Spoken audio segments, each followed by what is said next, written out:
ரிங்கில் cloth எப்படி fix பண்ணுறது அப்படிங்கிறது ரொம்ப ப்ராப்பராக பண்ணணுங்க. இல்லைனா வந்து உங்களுக்கு கிளாத் லூஸ் ஆகிக்கிட்டே இருக்கும். ஸோ இன்னர் ரிங்கை வந்து உள்ளே வச்சுட்டு மேலே கிளாத் வச்சு அவுட்டர் ரிங் வச்சுக்கோங்க.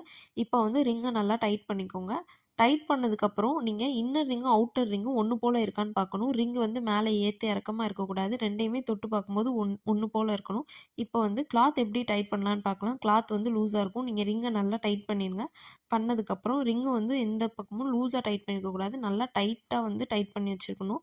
இப்போ வந்து கிளாத் டைட் பண்ணும்போது ப்ளஸ் அப்படிங்கிற ஷேப் ஞாபகம் வச்சுக்கோங்க. இந்த பக்கம் பிடிச்சிட்டு அந்த ஆப்போசிட்டில் டைட் பண்ணுங்கள். அந்த பக்கம் பிடிச்சிட்டு இந்த ஆப்போசிட்டில் டைட் பண்ணுங்கள். ஸோ அவ்வளோதாங்க. ப்ளஸ் ஷேப்பில் வந்து நீங்கள் வந்து கிளாத்தை டைட் பண்ணிங்கனாலே ஈஸியாக வந்து டைட் ஆகிடும். இப்போ இந்த 2 பக்கம் லூஸாக இருக்குதுங்களா, நான் இங்கே பிடிச்சிட்டு அங்கே டைட் பண்ணுறேன். ஸோ அங்கே பிடிச்சிட்டு இங்கே டைட் பண்ணுவேன். நீங்கள் சுற்றி சுற்றி இழுக்கும்போது என்ன ஆகிடும் அப்படின்னா ரிங் வந்து லூஸ் ஆகி தெரிச்சிடும். ஸோ இந்த மெத்தட்லேயே நீங்கள் வந்து கிளாத்தை வந்து டைட் பண்ணிங்க அப்படின்னா ஈஸியாக ஃபிக்ஸ் ஆகிடும்.